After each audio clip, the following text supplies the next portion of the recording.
You'll see Westlake run an awful lot. Backs are split. Now they shift. You got Joe Iverson and Jamin McNeil in the backfield. The give is to McNeil, sweeping to the right side. He's got some room. Watch out. He is going to be knocked down. He's still up. Oh, he skipped a tackle. He's to the 35. He can go all the way. No, knocked down about the 35-yard line.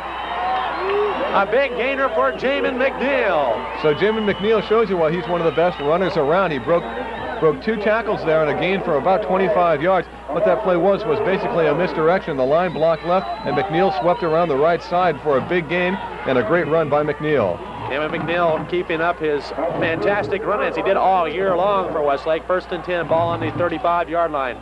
Backs are split. McNeil now is a flanker. Chop will give the ball off to Iverson. That's Winkler, Winkler gets forward for about 7 yards, or even more. He might have close to a first down.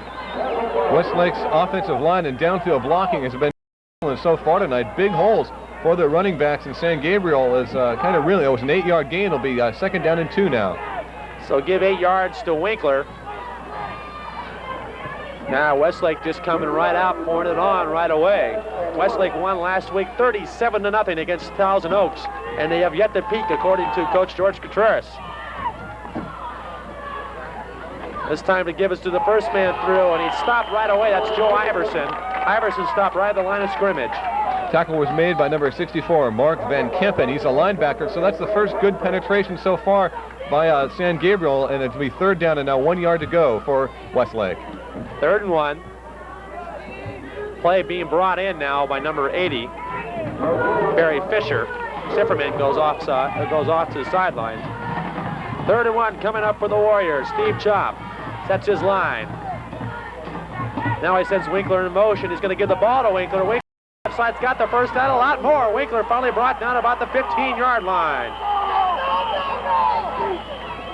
And now I see the coaching staff of San Gabriel yelling on the sidelines. You might have heard him picked up by our crowd mic. Tackle was made by Ron Ordiozola. Westlake runners are getting around the end, so the offensive guards are doing a good job pulling and getting rid of the linebackers. It'll be now 1st down and 10 yards to go on the 15-yard line. 1st and 10, 9:53 left to go. First quarter, no score. Westlake taking the opening kickoff all the way so far. This time to give is over to McNeil, and he's going to be tackled in the backfield for a loss. Number 64, Mark Van Kempen, on the tackle, read that play all the way, Mike. Well, that's the 2nd time in a row he's got in the backfield to stop a Westlake runner, and that's a big play for San Gabriel. They'll make it 2nd down and about 16 yards to go. That's got to give the San Gabriel defense quite a boost there. A big crowd coming out here on the San Gabriel side. Remember, San Gabriel's about a 2-hour drive here, but I noticed a couple buses have just arrived. Cheerleaders, their band have just arrived, and some more fans, so watch out. Got a 2nd down and 15 coming up for the Warriors. Chop gives the ball to the first man through, and he stopped right at the line of scrimmage. That's Joe Iverson. Well, that's Ron Ordiozola again. They make the tackle. Now San Gabriel's defense is rising to the occasion. After Westlake had a couple big runs ripped off there in the first part of the game, they've come back to make it now 3rd down and 16 yards to go. So a big 3rd down coming up now for Steve Chop and Coach George Contreras. See what he calls here. Chop might have to come out throwing. He's only thrown 63 passes all year, but when he's thrown, he's usually connected. Chop sets his line. He's going to go back to pass. Rolling to his left side. He's going to keep the ball. He gets a block, but then knocked out of bounds short of the first down. So I'll have a 4th down coming up and a kicking situation, a field goal situation coming in for Westlake, and John Puckett, number 44, will come in to kick the field goal. A nice call by the Westlake coaching staff. Chop just rolled around in there on that boot, and he got it probably into field goal position, at least for a try for 3 points, and it'll really benefit Westlake if they could get on the board first here. A gain of 11 yards for Chop. Will be a 4th and 5. So John Puckett will try to put the Westlake Warriors up by 3. It'll be a 27-yard field goal. The kick is up, and it is no good. Right to the left side. So the defense holds for San Gabriel with 8 minutes and 31 seconds left. There's still no score.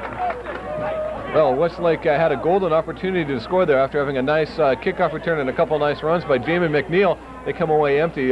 Good defense, though, by San Gabriel. When it had to, it got tough, and it stopped Westlake there and threw him back from when they got down to the 15-yard line. Very good defense. Of course, the big loss was a tackle in the backfield on McNeil. So right now, we'll get to see the Matadors come out on offense for the first time in tonight's game. Talking about some of the other teams, the Marmani course, Thousand Oaks finished second. They traveled to Santa Monica High School to play the number 2 rated team in the Coastal Conference. That's Santa Monica. And of course, Newbury Park, who finished with a 5-5 record and in third place, travels up to Pasadena to take on Pasadena. They have a 10-0 record. So the two other teams from the Marmoni League have tough games tonight. Very, very tough games. Now we're waiting for the officials to get together. We might have a radio timeout. This game is being broadcasted on radio. 8 minutes and 31 seconds left to go here in the first quarter. No score. Jim Haas along with Mike Walker here in Store Cable Sports. San Gabriel's quarterback, number 12. He was not listed as a starter at the beginning of the game. Number 11 on the halfback option going long, and it's complete downfield. Oh my! To number 88. So San Gabriel does not count conservative at all. They run a little razzle-dazzle there. They pitched the ball to the halfback, Glenn Pena, and he made just an outstanding throw downfield. That ball had to travel about 40-45 yards in the air, and San Gabriel comes right back. They didn't try to be conservative at all there in their opening series. Backs now split. The quarterback is George Grazanio. This pitch back is to Pena going to the right side. He's going to be stopped for about a gain of 1 yard, if that even. So number 12, George Graziano, is the quarterback. We were told that number 13, Bobby Archuleta, was going to be the starting quarterback, but it is not. Number 12, Graziano, is the quarterback. Tackle was made on that play by outside linebacker Craig Campbell.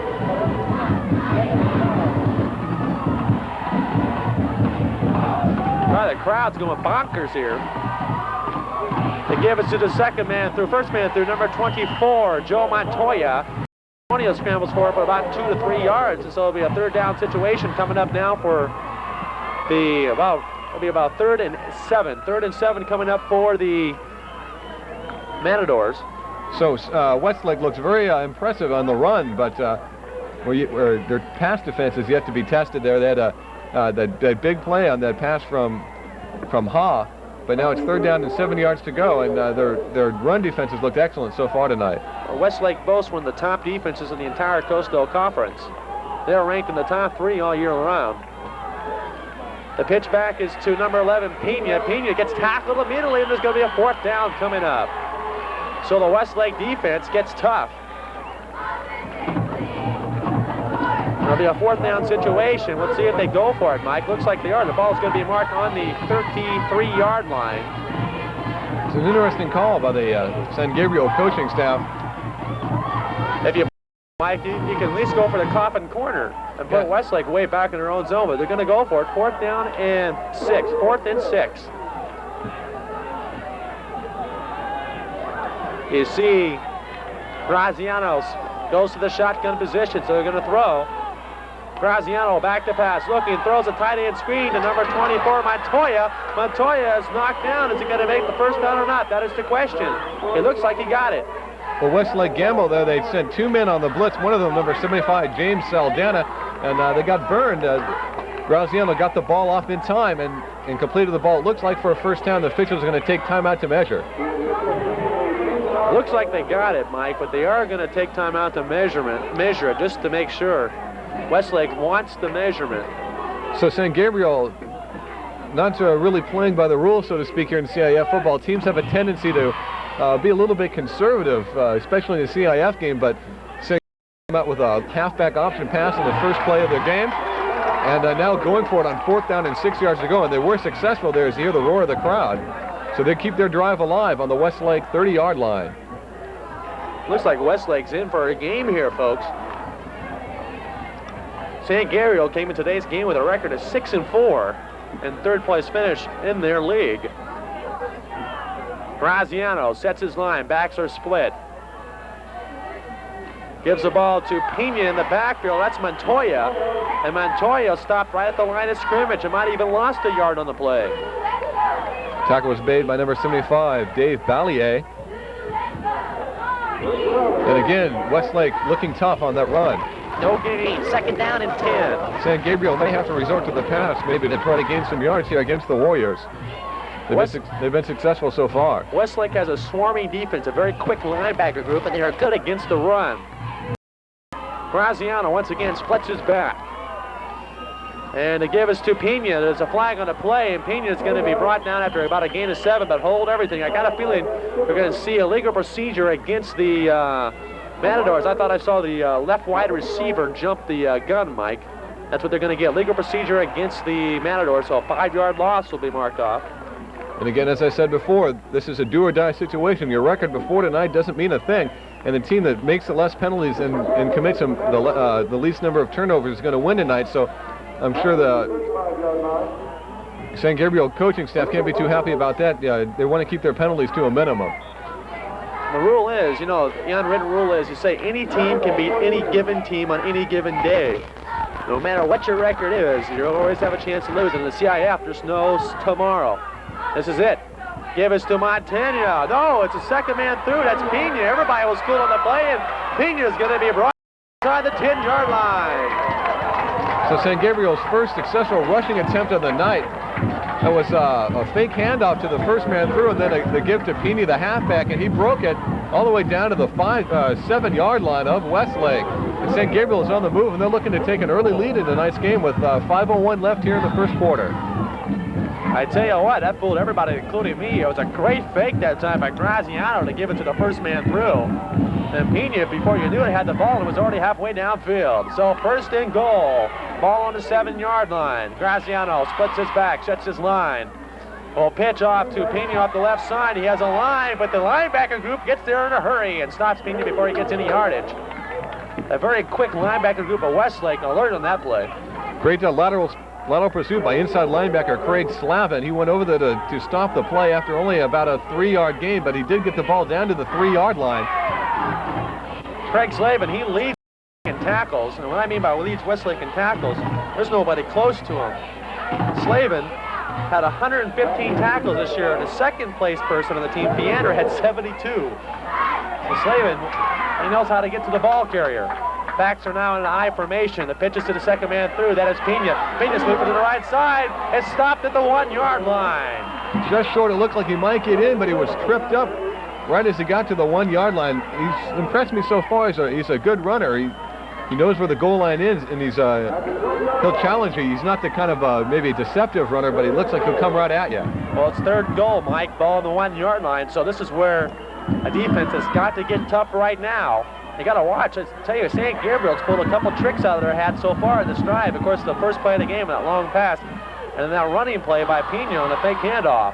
Third and goal, ball on the 1. Pitch back is to Pena going for the end zone. It's stopped before he gets there. No! He keeps on going. Touchdown! Oh, my! Pena looked like he was going to be stopped, but kept those legs going and got into the end zone, and San Gabriel leads it 6-0. Very impressive opening drive by San Gabriel. They started with that halfback pass and kept on moving the ball, and the running attack there seemed to gain a little momentum as the drive went on. And Westlake looks like they're in for a game tonight. A game indeed. San Gabriel very impressive on the opening drive. Of course, Westlake all the way down to the 15-yard line of their opening drive, but was stopped when Puckett missed the 27-yard field goal. Dan Woodworth in now to try the extra point for San Gabriel. Kick is up, and it is good. So San Gabriel, with 3 minutes and 22 seconds left to go here in the first quarter, takes the lead 7-0. Something that none of us here ever thought of. Seeing them take this lead this early. Well, San Gabriel really opened up their offense early. They've been passing. They went for it on 4th down and 6. So it looks like they're just going to pull out all the stops tonight on Westlake and do whatever it has to win, including making risky plays. So they'll come on to try to kick off again for the second time tonight. They kicked off to start the game. Well, as you know, Mike, there is no tomorrow in CIF playoffs. It's win or go home until next year, and that's the way football playoffs are. There isn't a 2-game series, a 5-game series, or a 7-game series like in baseball, hockey, and basketball. That's the poor thing about football. You're only given 1 game to win. And I tell you what, a team like San Gabriel can do it if they happen to catch Westlake very flat. And as you can hear, this crowd is very fired up. We're located on the San Gabriel side, and a big crowd from San Gabriel See this game. They're about a 2, as I said earlier, 2-hour drive. Okay, we're set to go again. Number 40, Woodworth, is in kicking formation, puts the ball low liner. It's going to be handled by Winkler. Fumbles the ball, gets the ball back up. Winkler straight ahead and just dives towards the 35-yard line. That's where Westlake can put the ball in play, 1st and 10. Tackle was made by Joe Manna. So San Gabriel did a better job containing the kickoff that time, but they still got the ball out to the 35-yard line. So Westlake, for the second time tonight, starts in pretty decent field position. Steve Chop has got to come out and get his team on the board right away. I tell you, this is a letdown a little bit, seeing the Warriors down. This is the first time Westlake in this whole season has been scored upon in the first quarter. They have outscored their opponents 71-0 in the first quarter this year. The very first time they've been scored. To give us to McNeil off the right side. McNeil's got some room, and he's inside to the 48-yard line. So McNeil gets a first down. McNeil showing a very quick speed. He sees a hole and he's through it just like that. You see McNeil walking back to the huddle. Now the Westlake huddle. Chop gets a call from the sidelines, breaks his huddle. Westlake 1st and 10, ball on the 48-yard line of Westlake. Chop will give the ball off to Winkler, sweeping to the left side. Winkler cuts through, gets to the 48-yard line of San Gabriel, so give Winkler a gain of 4, so we'll have a 2nd down and 6. Steve Monson making the tackle that time for the Matadors. Westlake looks like they have some very fine running backs, not only in McNeil, but also in Winkler and Iverson. 2nd down and 6, ball on the 48-yard line of San Gabriel. Chop sets his line, backs are split. They're flanked to the right side. They give us to the first man through, Iverson, and he stopped right at the line of scrimmage. San Gabriel's really plugging up the middle of that line, Mike. And there you see a factor that might come into play tonight. He lost his footing as he took the handoff from Chop, and he slipped and his knee touched the ground. And it has rained yesterday, and the field is very muddy and kind of slick, so that might be a factor tonight in how well the running backs can keep their footing. He lost 2 yards in the play, 3rd down and 8. So Iverson lost 2, 3rd and 8. Ball just inside the 50-yard line. Chop might have to pass for the first time. Chop gives the ball to McNeil off to the right side of the line, but is gang tackled at the 45-yard line. Joe Manna again makes a stop for the Matadors, and that seems to be Westlake's favorite play. They just send McNeil around in, and with that great speed he's got, he can sometimes break it, and he got a good gain there, but it wasn't quite enough, and the Matadors stopped Westlake again for the 2nd time tonight. So this will be a punting situation for Westlake. Back deep for the Matadors, number 22, Davey Hosma.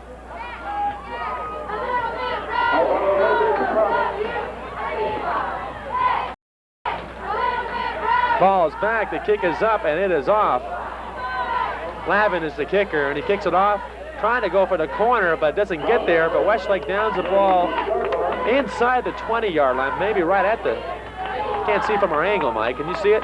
Yeah, it's right about the 20-yard line. The ball was down by Phil Lang, number 70. And so a pretty good punt. Anytime you can get it right around the 20-yard line, it's a good punt.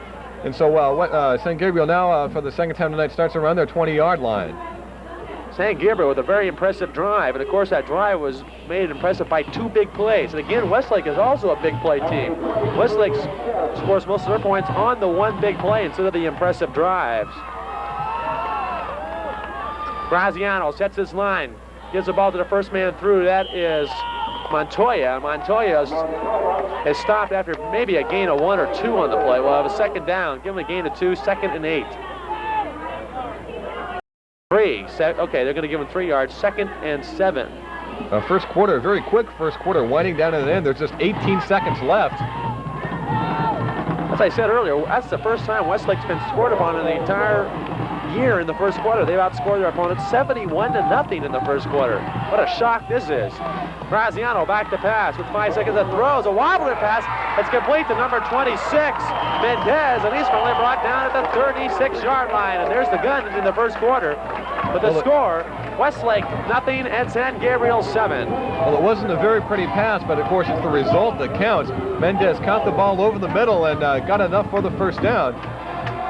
And the Matadors have been very successful tonight throwing the ball. That ball seemed like it was tipped there at the line of scrimmage, possibly by one of the Westlake defensive linemen. But the ball did get to Mendez, and San Gabriel is on the move. CIF Coastal Conference Playoffs is brought to you by North Ranch Cleaners and the Westlake Plaza.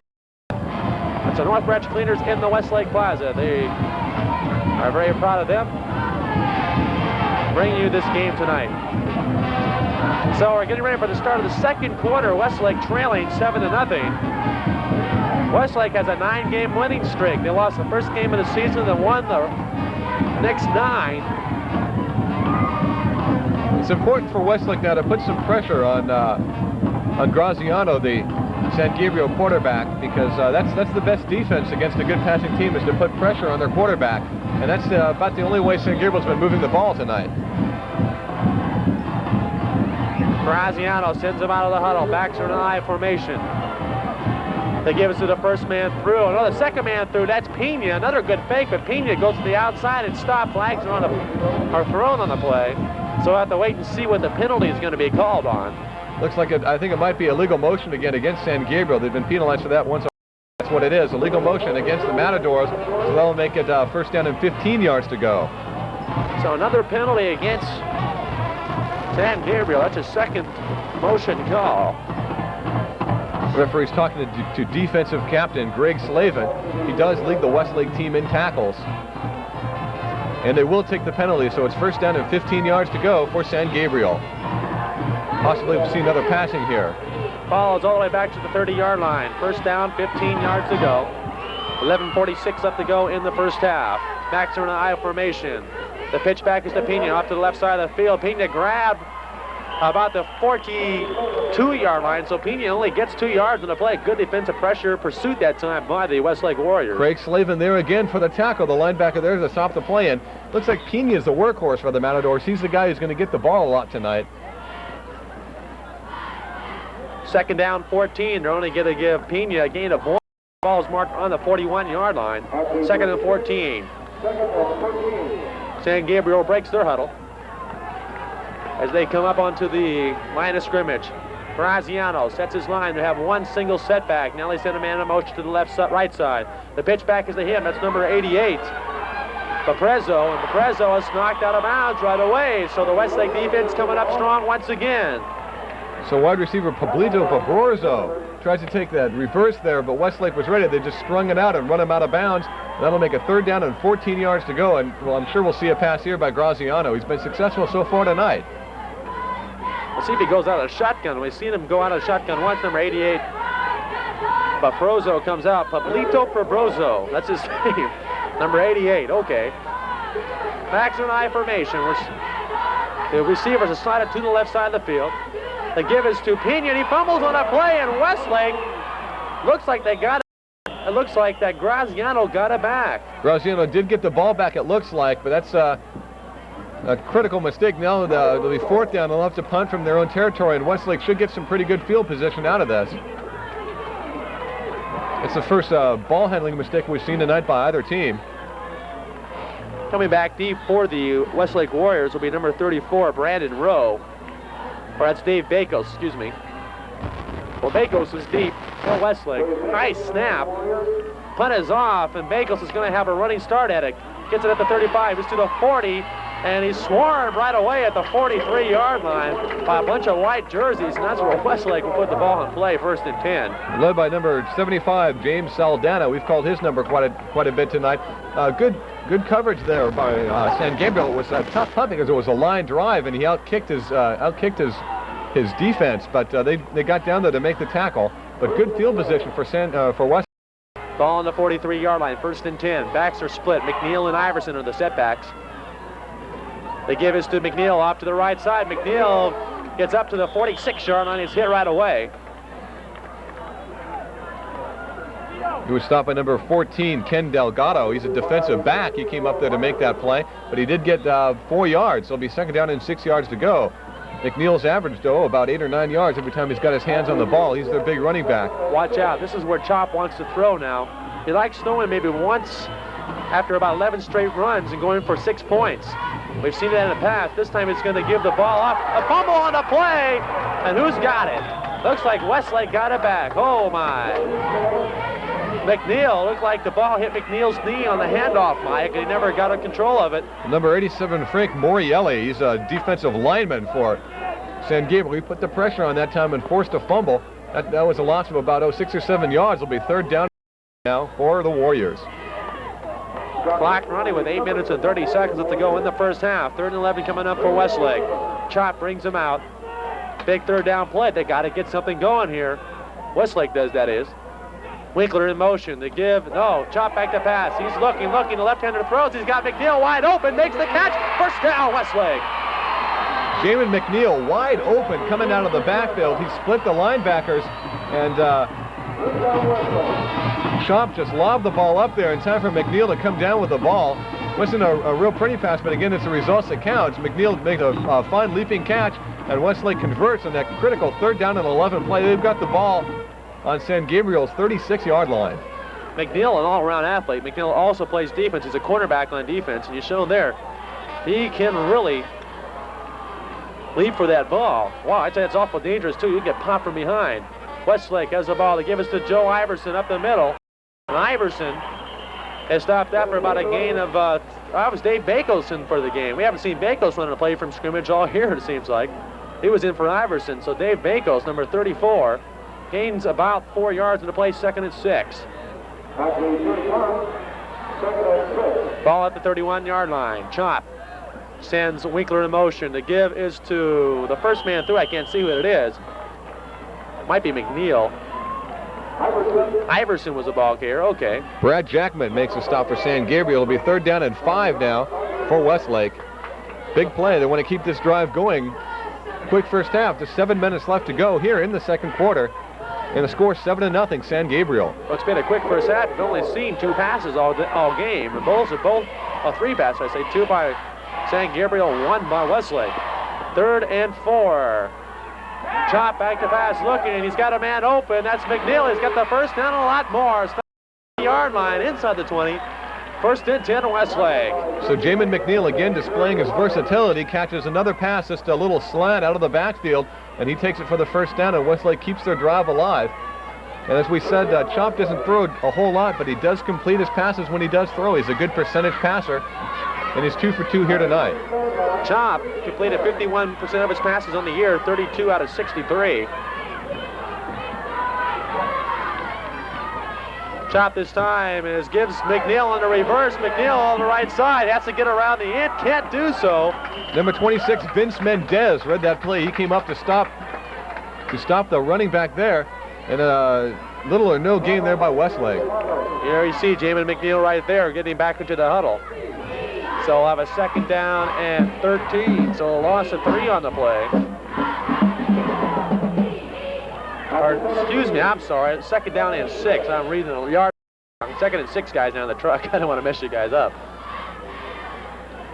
Chop gives the ball off to Winkler on the left side. It's got some room. Winkler to the 10, the 5. Touchdown, Westlake. That was just a perfectly executed play by the Warriors. He wasn't even touched. He went untouched into the end zone, about 20 yards, and so now Westlake ties the game up, or can tie the game up at 7-7. That was great blocking by the Westlake offensive line. Iverson was not touched as he went into the end zone. He showed a good bit of speed himself there on that play. He turned on the afterburners, you can say that. Winkler, quick running. So Puckett will try to tie this score up. Holding on the play is number 80, Barry Fisher. Snap is down, the hold is there. No, it's a fake. McNeil, touchdown. Oh, they run the 2-point conversion. Barry Fisher tips it, or does a little shovel pass to McNeil, and he's untouched in the end zone, and Westlake leads it 8-7. So Westlake adds a little razzle-dazzle to themselves. They show that they can go away from their playbook a little bit, too. McNeil coming across the middle and taking a little shovel pass there and goes untouched in the end zone. And Westlake leads the game now 8-7 on that 2-point conversion. There's 6 minutes and 6 seconds left. So we've seen an exciting first half so far, Jim. Very exciting indeed. We've seen some hats, or some rabbits put on some hats tonight. Some tricks, that is. And George Contreras, the Westlake head coach, pulled one out right there. Wow. 8-7. Westlake leads it with 6 minutes and 6 seconds left to go here in the first half. John Puckett will kick the ball off for the Warriors. Back deep for the Matadors is number 88 for Proso.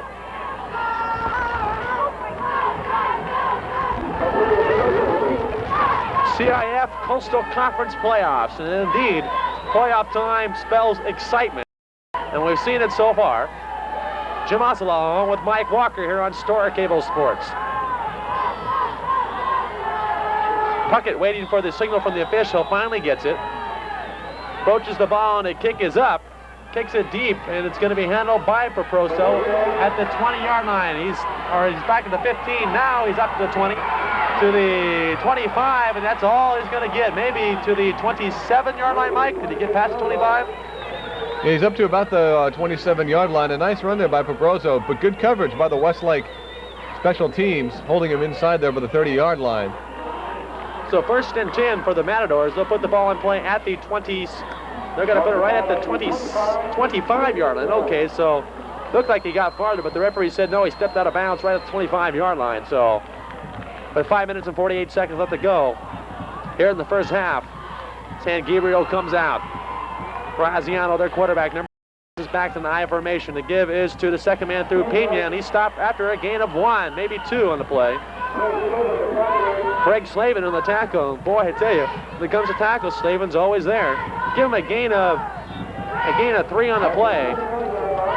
2nd and 7.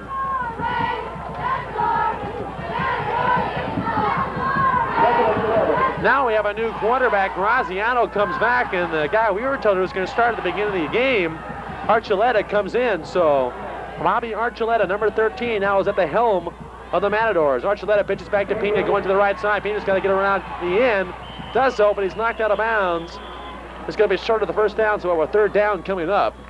So Bobby Archuleta comes back into the game, or comes into the game, I should say, for San Gabriel to take over from Graziano, and it'll be 3rd down, I think 4 yards to go now for the Matadors. That's interesting, Mike. You know, we were told that Archuleta was going to.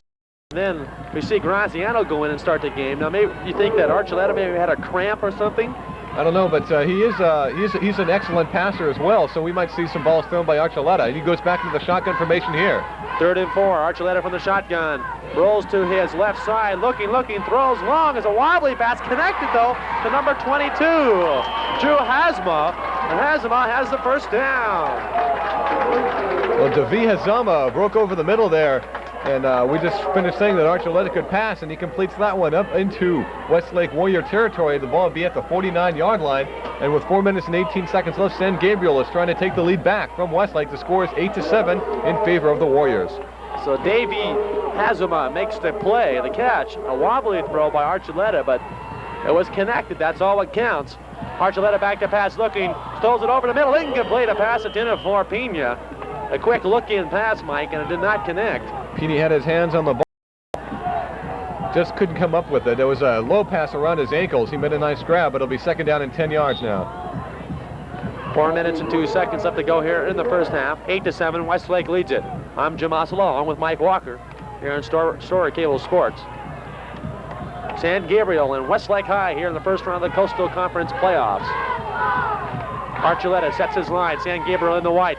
Gives the ball up to Montoya, and Montoya off the right side of the line gets about 1, maybe 2 yards on the play. We'll have a 3rd down coming up. So Westlake's defense stiffens up there after that pass completion. It'll be 3rd down and 9 yards to go. Their run defense again very strong. So a gain of 1 for Montoya. 3rd and 9. Clock running with 3 minutes and 40 seconds left to go. First half. Archuleta gets his call from the sidelines. Backs come out in the I formation. Wide receivers are slotted to the right side. Backs are still in I formation. This time it's a draw play to Pena. Pena gets stopped. No, he's still up. It looked like he was going to break through, but he's going to be pulled down short of the first down. So a 4th and 3 will be the situation for the Matadors. So a punting situation. He was hit by linebacker Chase Afara for Westlake, but he bounced off that tackle and got a few more yards, but San Gabriel will still have to punt. It'll be 4th down and 5 yards to go, and Westlake will have the ball and a chance for possibly 3 more points at least on the board. Dan Zifferman is back deep for the Westlake Warriors. A high end-over-end kick going, gets a good bounce on the wall. I got a San Gabriel bounce. And the Matadors will down it at the 16-yard line. So that's where the Westlake Warriors put the ball in play. 1st and 10. So Westlake has looked pretty good after that first drive by San Gabriel that put him ahead 7-0. Westlake has pretty much dominated the action. far here in the second quarter. This has been a very quick first half, Mike. 2 minutes, 42 seconds left to go. This game's only a half hour old. Steve Chop sets his line. He gives the ball over to McNeil to the right side, and McNeil goes for it for about 5 yards. It'll be interesting to see what Westlake's offense will be here, whether they'll try to pass the ball and maybe get some more points on the board, or be content to run the clock out and go in at the half leading 8-7. But of course, every time you give McNeil the ball, it's a chance that you are going to score. He's got such breakaway speed. McNeil led the team in touchdowns this year with 11. 2nd and 5 situation for the Warriors. Chop gives the ball off to Winkler off the left side. Winkler stacked up though after about a gain of 2, so a 3rd down situation coming up for the Warriors. He was stopped by number 64, Mark Van Kempen. He's that linebacker, and he was in there. He's made a couple big plays tonight, and it'll be 3rd down and about 1 yard to go for the Warriors. A long one, about 1.5 yards make it. So, 3rd down coming up, a long 1.5 yards. 1 minute, 38 seconds left to go. Clock running first half. Chop gives the ball off to McNeil, and he stopped behind the line of scrimmage, so San Gabriel holds. So San Gabriel will get the ball back. Tackle was made by number 68, Brad Jackman. If I were San Gabriel, I'd call timeout right now, Mike. They're going to get the ball back in fairly good field position, but right now they're letting valuable seconds tick off the clock. Both teams have 3 timeouts remaining here in the first half. Just 1 minute and 10 seconds left to go, and the clock is running. Back to punt for Westlake is number 17, Alvaro Lavin. So Lavin in punt formation for the Westlake Warriors puts the ball up. It's a long kick, and the kick's going to be handled by number 22. That is Hasman. Hasman escaped one tackler, but it's going to be knocked down from behind the inside Westlake territory at the 49. Well, Brandon Rowe got down there and hit him first, but he couldn't hang on to it. And now with 49 seconds left to go in the first half, San Gabriel's got a chance for a couple more passes and possibly get down deep into Westlake territory for maybe a field goal attempt. 49 seconds up to go. All 3 timeouts remain for both teams. A very quick first half. Clock now running. Archuleta sets his line. Backs are in an I formation. Slide it to the right side. Now they split. The give is to the first man through. That's number 41, Steve Yu. And Steve Yu gets knocked down maybe after a gain of 1. Now timeout will be called by San Gabriel. Kind of an interesting call. They're not going to give him any yardage at all, so that's no gain on the play, Mike. It was just an off-tackle play, not really one designed to get you a whole lot of yards. But they call it timeout, and I suspect now we'll get to see Barbie Archuleta put a couple balls up in the air here.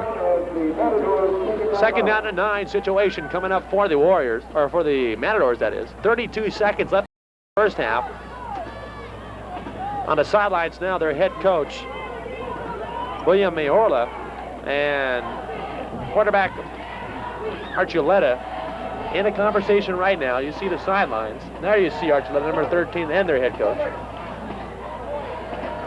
San Gabriel, again, we will mention, finished in 3rd place in the Foothill Conference, Foothill League, behind Schur and Hart. They finished with a 6-4 record on the year. Of course, Westlake comes in 9-1 and winners of the Marmani League. Montoya now comes into the game, and Yu leaves the game. 32 seconds left to go first half. Ball on the 48-yard line. 2nd down and 9. 2nd and 9. See if Archuleta goes out of the shotgun or not. Backs are to I formation. Archuleta from the standard center position. Now the back split. Wide receivers are slided to the left side. Archuleta back to pass. He's got plenty of time. Steps in the pocket. Throws. The pass is incomplete, way over the head of the intended receiver, number 84, Joe Manna. Good defense there by defensive back Dave Sifferman. He's a cornerback. He came up there and hit Manna right as he was about to catch the ball. So it'll be 3rd down and 9 yards to go, and 25 seconds left to go here in the first half in the opening round of the Coastal Conference CIF Playoffs. Westlake leads 8-7.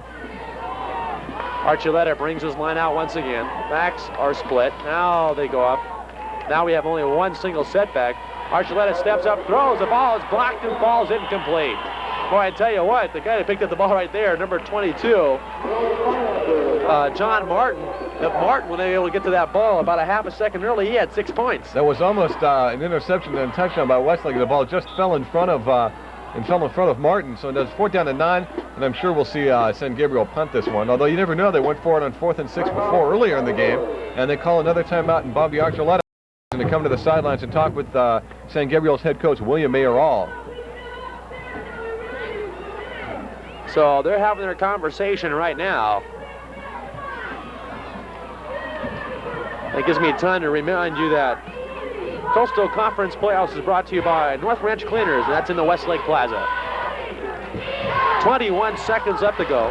Here in the first half, Westlake leads at 8-7. There's Archuleta leaving the coach's sideline and going back to his huddle. Both teams have played very well in the first half. There's been no mistakes hardly of any kind. A couple, just two motion penalties on San Gabriel. And again, turnovers I still think are going to be the difference in tonight's game. We've seen a couple fumbles, but the team that fumbled has recovered the ball. So we have not yet seen a turnover.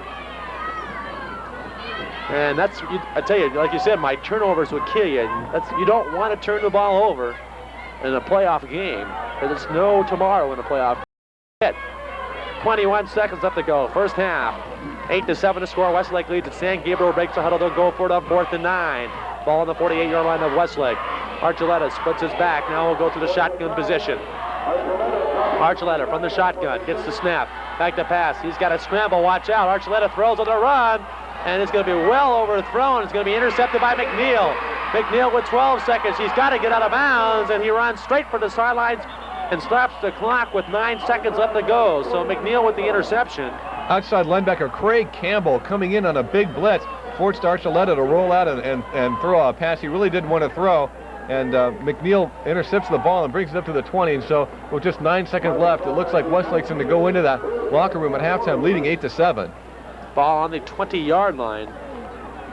So with 9 seconds left, you're going to have to see an 80-yard play right here if you want to see Westlake score. So we'll see if they just run the ball out.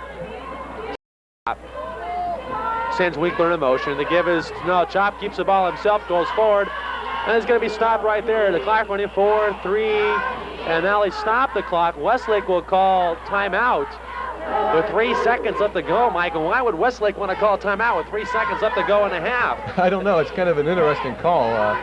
They run just a little quarterback option there.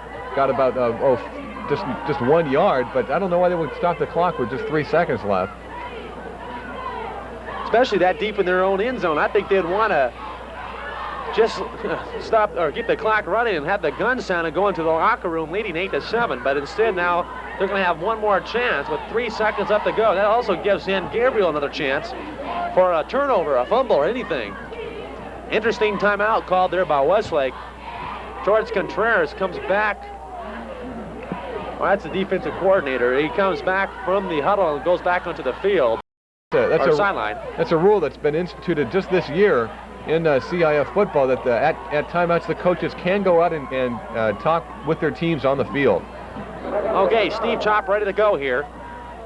Now we got to wait for the officials to say, okay, the coach is now back on the sidelines. All right, 3 seconds left to go. This will be the last play of the first half.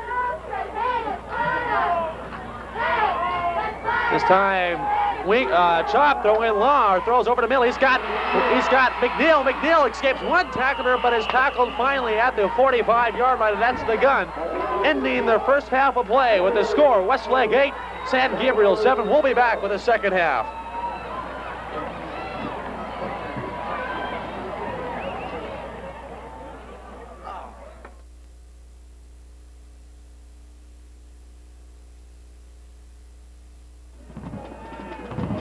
We're back, getting ready for the start of the second half of the CIF Coastal Conference Playoffs, the first round. I'm Jim Oscar along with Mike Walker. And this broadcast is being brought to you by North Ranch Cleaners in the Westlake Plaza. It has been made possible by Marv Sankins. 8-7 to score. Westlake leads it here. We're getting ready for the start of the second half as the Westlake band is still out on the field. We had San Gabriel's band also perform here at halftime, so that's why the delay here. We're still waiting. Both teams are on the field, Mike. Mike, let's talk a little bit about that first half. Well, it was characterized by good play by both teams. San Gabriel opened up with a really flair. You might remember they had that halfback option pass for a big game, and they scored the first time they had the ball. Westlake came back and scored in the second quarter and went ahead on a two-point conversion where their halfback took a shovel pass and scored the two-point conversion. So that's where the score stands right now, 8-7. That was the first time also Westlake was scored upon in the first quarter all year long. Earlier, the Westlake outscored their opponent 71-0 in the first quarter, but it was San Gabriel that came out and got the first score of this game. So now, team captains for both teams meeting out at the midfield right now. Well, both teams also have been very successful throwing the ball in the first half. San Gabriel switched quarterbacks. In the first quarter, they had George Graziano as their QB, and then in the second quarter, Bobby Archuleta came back, and they both did real good jobs throwing the ball, as well as Steve Chop, the quarterback for the Westlake Warriors. He's had a couple big pass completions, all of them to his fantastic halfback, Jamin McNeil. And so I think possibly in the second half, we'll see a little bit more throwing. Both teams will throw the ball a little bit more. You saw there the teams deciding which way they're going to, which side of the field they're going to defend. Westlake will kick off and defend the goal to our left, and of course San Gabriel defend the goal to our right. 8-7 to score. We're waiting for the Westlake to completely get off the field here. Both teams are on the field. The kicking team for Westlake and the receiving team for San Gabriel. Do-or-die situations for both teams. Westlake coming to today's game with a 9-game winning streak, a 9-1 record overall. San Gabriel with a record of 6-4 overall. Back deep for San Gabriel will be number 88, Pablito Pabroso, to take the kick, and kicking it off for Westlake will be number 44, John Puckett. So Puckett now teeing up the ball. You see a good shot of John right there. And now we're going to wait for the official signal from the referee. We get it, and we're getting ready for the start of the second half, and the second half is underway. A low kickoff by Puckett. It's going to be handled by one of the out, and he kicks the ball forward. The ball is loose, and we'll see who gets it. It looks like San Gabriel got it back.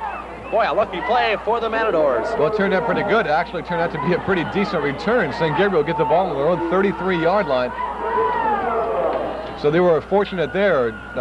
Their second fumble of the game, but again, they fall on it, and so they'll have first down and 10 yards to go on their own 33-yard line. Second half just underway. If you just joined us here on Story Cable Sports, Westlake leads it 8-7. San Gabriel brings the ball out. They're dressed in their visiting white. The quarterback is Archuleta, Bobby Archuleta. Backs are split.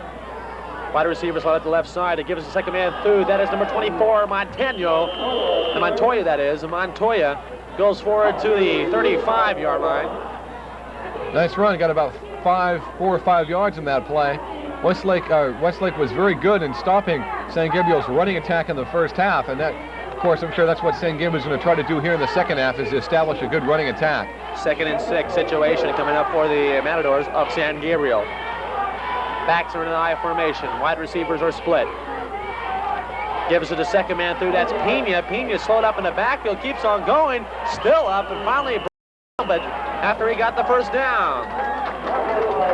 Nice run by Pena. He's just a very forceful runner. He broke some tackles there and kept his legs moving and ended up getting about a 7-yard gain and a first down. So San Gabriel comes out and gets a first down here to start in their opening drive of the second half. They'll have first down, the ball on the 43-yard line. As you can see, it's a very muddy field out there by the black pants that were white at the beginning of the game for San Gabriel. It's been raining most of this week. Archuleta back to pass, throws it up. Great catch by number 22, Azama. Oh my. Davi Azama makes a catch over the middle again. He made one like that in the first half, and Bobby Archuleta comes out throwing here in the second half, and San Gabriel quickly has 2 first downs, and the ball is now in Westlake's side of the field. San Gabriel's been very successful throwing the ball tonight against that Westlake secondary. San Gabriel very fired up. Their football team and their fans. You hear them in the background. Minutes and 30 seconds left to go. The give is to Montoya. Montoya hits, still is up, and finally goes down about the 43-yard line, maybe 42-yard line. And that's where the ball will be marked, the 42-yard line. So give him a gain of about 2. Tackle was made by, of course, you know who, Greg Slavin. Inside linebacker comes up to make the stop after just a short gain. It'll be a gain of 3, they're going to say. 2nd and 7. Ball on the 42-yard line. Archuleta brings his troops out. Backs are in an I formation. Wide receiver slot at the left side. Pitch back goes to Pena going to the right side. Pena knocked down by behind. And there'll be a loss on the play.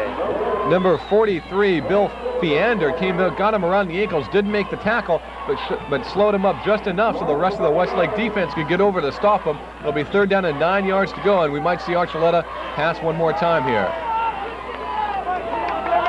So a 3rd down and 9 situation coming up for the San Gabriel. Second half just underway. Westlake leads at 8-7. Backs are split. Wide receiver slotted to the left side. Archuleta throws to number 26, Montoya. He has the first down and a lot more. So a big play by San Gabriel. They convert on a 3rd down and 9 situation. Archuleta goes for a little screen pass to his running back Montoya, and they get the first down. And much like they did in their opening drive in the first half, they come out moving the ball. 9 minutes and 10 seconds. Clock running left to go. It's 3rd quarter. 1st and 10. Ball on the 29-yard line of Westlake. San Gabriel starting to threaten once again. Crowd very noisy, as you can hear. They give us a Pena. Pena is stopped right away. Bill Fiander comes in to corral him after about a 2-yard gain. But Glenn Pena, their big running back, gets the ball one more time. He's probably carried the ball at least 18 or 19 times already here in the game. Start of the second half. 2nd and 8 situation. Clock running. 3rd quarter. Westlake leads at 8-7, but that lead's in jeopardy right now as San Gabriel starting to threaten for a go-ahead score. Backs are in an I formation. Snap is good. They give us to Pena off the right side of the line. Pena scrambles for it for about 3 or 4 yards.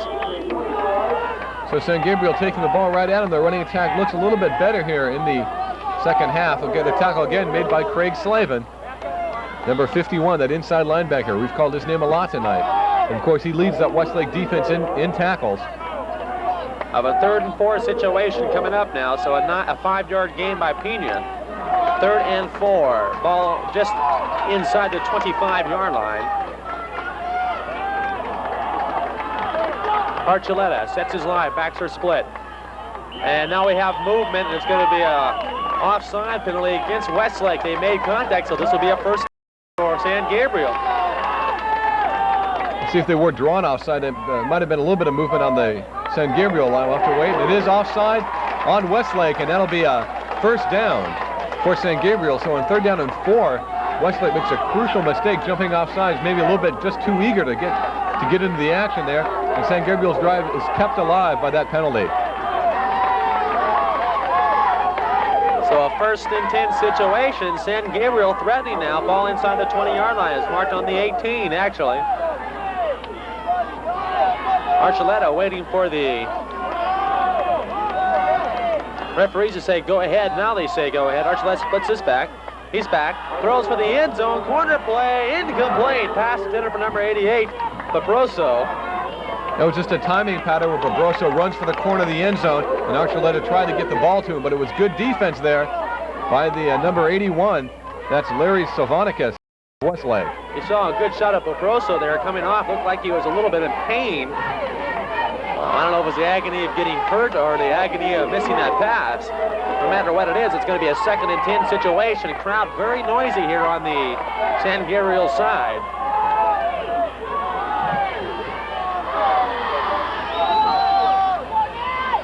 Archuleta sends a man in motion. Gives the ball off to number 24, Montoya, and Montoya is stopped immediately at the line of scrimmage. Number 43, Bill Fiander. He was in there again to make that play, a big play for Westlake. They'll make about 3rd down and 11 yards to go, and Archuleta will probably be forced to pass here. We've seen Archuleta go to the shotgun a couple times tonight. A loss of 1 on the play for Montoya, so a 3rd and 11. Clock running with 7 minutes and 7 seconds up to go. 3rd quarter, Westlake leads at 8-7. Archuleta, San Gabriel brings them out of the huddle. Backs are in I formation. Now they shift to a shotgun. Strong to the left side. Archuleta rolling to his left side. He's in trouble. Throws on the run. Complete to Babroso. Out of bounds at the 3-yard line. First down. That was an excellent reception by Pablito Babroso. Many teams have that play. Quarterback Archuleta was forced to roll out of the pocket, and Babroso broke off his pattern and came back to meet the ball and make that catch inside the 5-yard line. So it'll be first down, and I think on the 2-yard line now for San Gabriel. A great catch and pass by the Matador offense. 1st and goal, ball on the 2-yard line. A strong pass by Archuleta that time. The pitch back goes to Pena off the right side, and he's still up, and it's going to be stopped just short of the goal line. Wow, great defense by Westlake. Westlake's defense went over there fast and stopped Pena just before he got into the end zone. But San Gabriel looking very impressive on this drive. especially through the air. Vibroso comes in again with a play. It'll be 2nd down and 1 yard to go on the 1 yard line. So 2nd and goal on the 1. Ball spotted on the far hash mark. On the muddy side of the field. Archuleta sets his line. Gives to the first man through, and he's stopped. That's Montoya, so the Westlake defense comes up strong once again. How long can they keep it up? Number 79, Jim Crowley, a big 6 foot, 167 junior, made that play. So Westlake's got tough down there, but I'm sure San Gabriel's got 2 more cracks at it. 3rd down and 1 yard to go. 3rd and goal, ball on the 1 yard line. I wouldn't be surprised maybe see Archuleta roll out and throw a quick little pass maybe to one of his running backs here. Or maybe just a quick look-in pass. Archuleta gives off to Pena, and he's in for the touchdown. So he's the first for the San Gabriel team. Glenn Pena gets the ball and gives San Gabriel a lead here in the 3rd quarter. 5 minutes and 21 seconds left in the 3rd quarter. San Gabriel goes ahead 13-8. That was a very time-consuming drive by San Gabriel. Very time-consuming indeed. They took the ball in the opening kickoff and has the ball for over half of the 3rd quarter. Number 40, Woodworth, is in for the field goal. Now it's a fake. And Patriso, or that's number 22, excuse me, Hazama's going to be stopped, so the extra point is no good. That was a bad snap by the center, and Hazama tried to take the ball and just try to roll into the end zone, but Westlake's defense contained it, and that'll make the score 13-8. So Hazama comes up short, and with 5 minutes and 20 seconds left to go, you see it, San Gabriel 13, Westlake 8. That's left to go in the 3rd quarter. So Westlake now will get the ball back, Mike, for the first time here in the 2nd half. Boy, I tell you, that crowd is very fired up. You can hear them on your TVs. Wow. That was just an impressive drive by the Matador offense. They took the ball with 12 minutes left in the 3rd quarter and took the ball all the way down the field about 70 yards. And now there's just 5 minutes and 20 seconds left. And let me tell you, Bobby Archuleta just was very impressive in the air there, throwing to his receivers. He's got a very good arm. And Westlake's going to have to stop him if they have any hopes of winning this game at all tonight. I don't think he's completed a pass yet. So we're set to go again. Woodworth keys up the ball at the 40-yard line. You see him right there, number 40. Back deep for Westlake is McNeil, and they're going to be in an I formation. They're not going to split until after the ball's kicked. They want to get McNeil the ball. And the kick is going to go out of bounds, it looks like, and it does. And so Westlake will put the ball in play 1st and 10 at the 40-yard line. That's the rule here in the CIF. If the kickoff is kicked out of bounds, the receiving team will get the ball 1st and 10 at the 40. So no matter what you look at it, Westlake has good field position. That really turns out to be a crucial mistake by Woodworth, the San Gabriel kicker, because now Westlake has the ball on their own 40-yard line. Good field position to start their first possession of the 2nd half. 5 minutes, 20 seconds left to go. 3rd quarter. Chop sends Winkler in motion to give us to Iverson. And Iverson stopped up right as soon as he gets the ball. No gain on the play. 2nd and 10. Westlake's got to get some momentum going, Mike. Yeah, they do. That was James Saldana that made the stop for San Gabriel. They're really fired up, and Westlake's going to have to get a couple first downs and show that they're still in this game. Scores 13-8 in favor of the Matadors. Okay, Chop keeps the ball back to pass. He's going to be tackled from behind and lost on the play. Mark Van Kempen, he's made a lot of big tackles. He got into the backfield there on a blitz and brought down. Steve Chop and the Westlake Warriors are in a trance right now. They don't know what's hit them. This was almost supposed to be a cakewalk for Westlake. Westlake comes to today's game ranked 4th overall in the CIF Coastal Conference with a record of 9-1. San Gabriel comes to the game with a record of 6-4. On paper, it was a mismatch, but not yet today. San Gabriel's playing the game of their lives tonight. They have a reverse inside handoff. McNeil with the ball. He's loose. He's still loose. McNeil, he's going to go all the way. He's to the 30, the 20, the 10, 5, touchdown, Westlake. Bit of a razzle-dazzle play there by the Westlake offense. It was a fake, a hand up the middle, but then the fullback gave the ball to McNeil on a reverse, and McNeil showed some great running. He broke 2 tackles there around midfield, and then showed some speed. And so Westlake, we said earlier that they are a big play team, and they get a big play there, and they're right back on the board ahead of this game, 14-13. Well, that's exactly what they needed. It was a big play, and they got it. That's how they scored most of their points this year. And Mike, I was waiting for that big play to happen tonight. That was the first time it has. Now Westlake will call timeout. Coach George Contreras will come onto the field and talk to his extra point team. See if they're going to go for 2 points or go for 1. Now they've made their first 2-point conversion. They now lead at 14-13. And they have a choice to go for a 2-point conversion to up the lead by 3, or go for the regular 1-point conversion to up the lead by 2.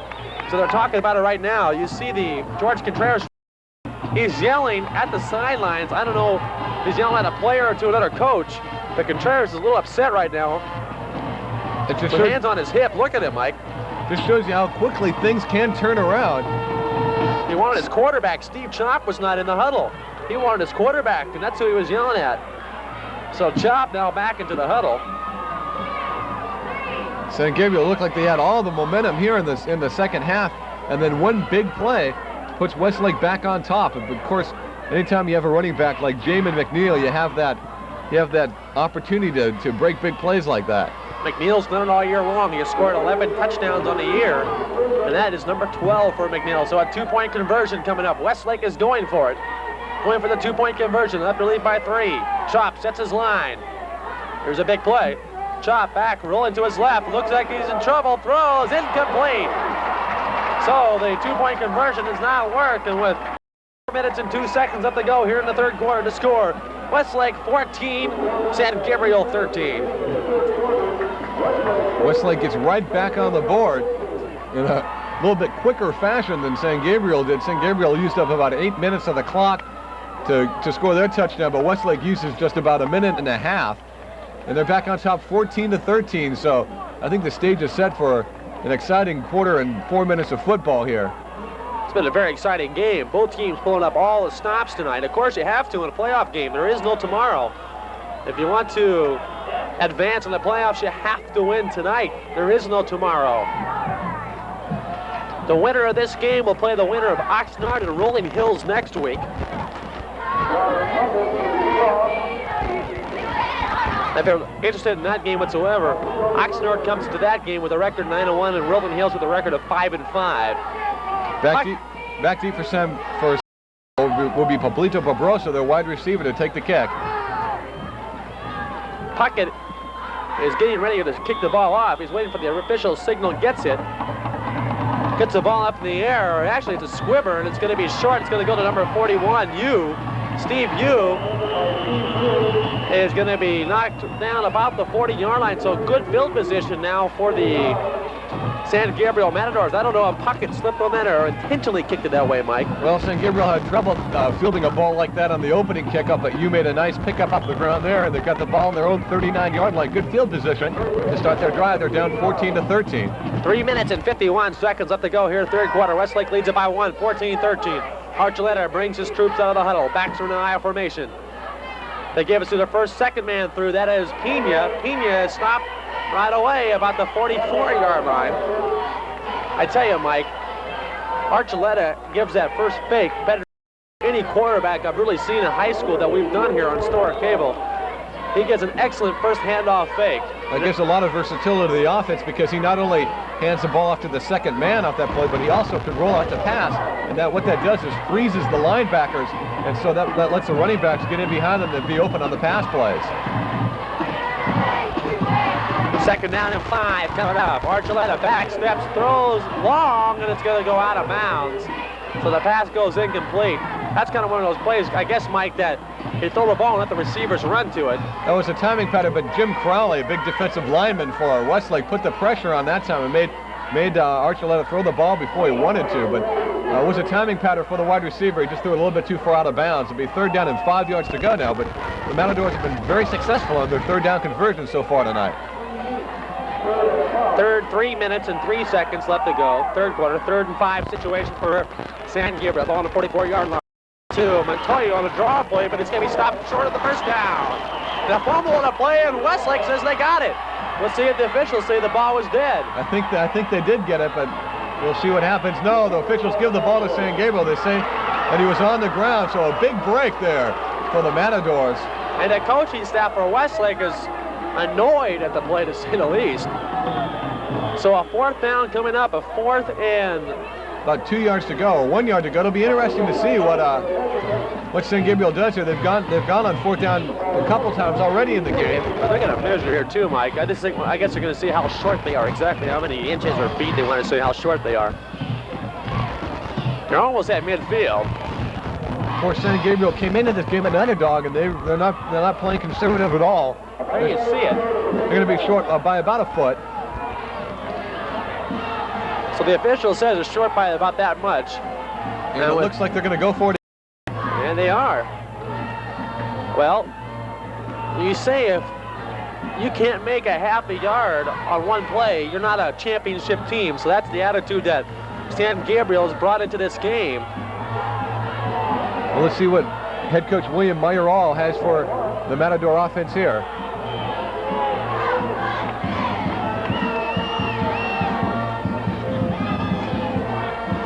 They give us to Pena. Pena has the first down and a lot more. So across Westlake territory, Pena gets the first down. So the Matadors get a new set of downs. He's the man they go to in a pinch. He was stopped by Craig Slavin again, but not before he got about 4 yards and enough for the first down. And San Gabriel is moving the ball again here on Westlake. They have the ball on Westlake's 48-yard line. Both teams moving the ball well in the second half.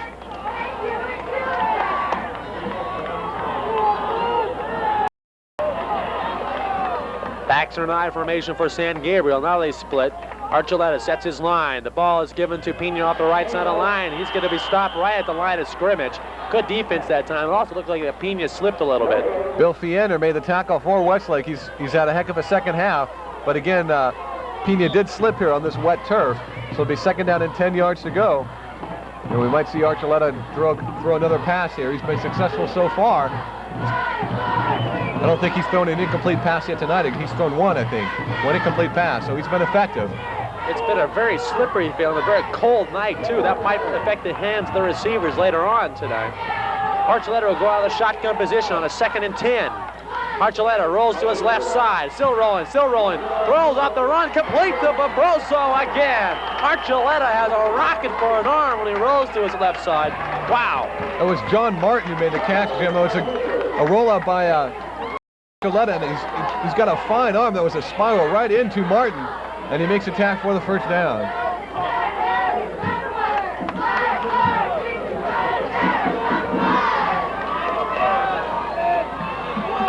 One minute and 3 seconds left to go. Third quarter.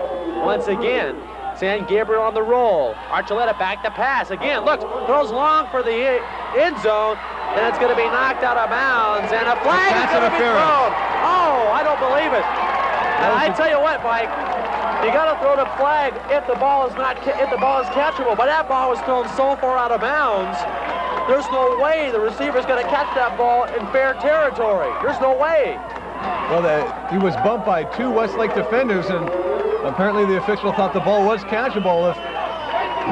If he had not been, he was definitely bumped there in the end zone. Definitely bumped. Bumped before the ball got to him. So that'll give San Gabriel the ball on the 1 yard. Oh my! So a costly penalty, and a costly penalty indeed. And then wait a minute, they're going to mark off the ball right now. They're going to put the ball at the 19-yard line. That's an interesting call. Usually, the offense gets the ball where the receiver was interfered with, but they just marched off 15 yards instead of giving the ball on the 1 yard line. So that's kind of a break for Westlake. Indeed. Ball inside the 20-yard line. Mark at the 18-yard line. Actually, the 19-yard line. I think that what they call was inadvertent pass interference, I guess, and so that's 15 yards instead of where the man was interfered with. Pitch back to Pena on the right side. Pena still on his feet. And I think we have a holding or clipping penalty, Jim. There's a flag down, and on a sweep play like that, that's usually what is called. So that's what it is. That'll be a big setback for the Matador offense. The quarterback, Archuleta, is saying clipping. your team, and we're going to wait for the official call from the referee. And they're it's a crackback block. It's blocking below the waist inside 5 yards on either side of the snap, and that's illegal here in high school because they want to protect the player's knees. So crackback block, and that'll be 15 yards, and so they're right back where they started from. That's true. First down and 25 yards to go now for San Gabriel. So 2 costly penalties back to back, and they're right back where they started from, about the 32-yard line of Westlake. Clock running with 38 seconds left to go, third quarter. Back split, now we have a single setback. Now they send Montano in motion, and he gets the ball in a halfback option. He throws long. The man's well covered, but Boboso makes a great catch, touchdown. Oh my. That was questionable defense there by cornerback Dan Sifferman. He never looked for the ball. His eye was on number 22, Davia Zama, and he never looked for the ball, and Zama just skirted around him and made the catch. He was there to break up the play, but he never looked for the ball. So San Gabriel makes a big play of their own, and they're back on top. Hazama made one of the best catches you're going to see in high school football. Mike, wow. He came back for that ball and just out-leaped Dan Sifferman. He was well covered on the play. Sifferman had him well covered. He just did not look for the pass. They're going to go for the 2-point conversion. Rolling to his right, the pass is there, and it is good. No, one referee says incomplete, the other referee says good. On the far side, you see him right there. One referee says incomplete, the other one says touchdown, and so it's going to be no good. The official... Pass was intended for number 11, Greg Pena. He had the ball for a second, it looked like, but apparently not long enough before he dropped it. One referee did signal touchdown, and the other one signaled incomplete, and we're going to see how it goes here. It looks like San Gabriel on the short end here. Well, we got a official timeout right now. It's going to be a penalty against San Gabriel, and the penalty is declined. So that's what that was all about. So with 21 seconds left to go here in the third quarter to score, San Gabriel 19, Westlake 14. So it's been a game of the offenses here in the second half. The defense has been not able to stop either team. San Gabriel scored both times they've had the ball. Of course, Westlake scored the time they've had the ball. The Wade's looking up at the team that has the ball last, maybe come out the winner here. That's true. 21 seconds left here in the third quarter. 19-14 San Gabriel. It's been a quick game with both teams sticking mainly to the ground. In history for Westlake High School, they have outscored their opponents in the fourth quarter this year, 43-14. So that's the way it's been in the history. So this fourth quarter is going to be a big one for both these teams. The fourth quarter is also the lowest scoring quarter for Westlake during the season. They've scored 71 points in the first quarter, 70 points in the second, 70 in the third, and only 43 in the fourth. Woodworth approaches the ball, kicks it up high, and it's going to go out of bounds or not. It's going to be picked up by McNeil. McNeil is going to be stopped about the 25-yard line, so that's where Westlake will put the ball in play. First and 10 with 15 seconds left to go here in the third quarter. That's the best kick coverage of the night for San Gabriel. Westlake have been averaging about getting the ball to about the 40-yard line in each one of the kicks so far, but now they have the ball on the 25-yard line. It was a good kick by Woodworth. Chop brings them out of the huddle. 11 seconds to clock run. This is going to be the last play of the third quarter. Sets his line. Now, something happens. I think they call timeout. I think San Gabriel calls timeout. Exactly what happened right at the moment before the snap was made. San Gabriel calls timeout. So a defensive problem on the Matador side, and they call timeout. The defensive captain, number 64, Mark Van Kempen, he's their linebacker. He's coming over to confer with head coach William Mayoral. So 4 seconds left here in the third quarter, and San Gabriel showing some offense here in the second half is on top, 19-14. Unusual for Westlake to give this many points up too. Remember, they only averaged 7 points against them all year. That's a great defense. The 19 given up here. They had a shutout last week against Thousand Oaks. Well, Barbie Archuleta, the San Gabriel quarterback, has been testing their secondary tonight. He's been successful. They've been okay against the run, but against the pass, Archuleta's had a lot of success. Number 22, Hazama, has been their best receiver. He's been getting open and making catches. And of course, that rifle arm by Archuleta. 4 seconds left to go. Westlake breaks out of their huddle. This will be the last play of the third quarter.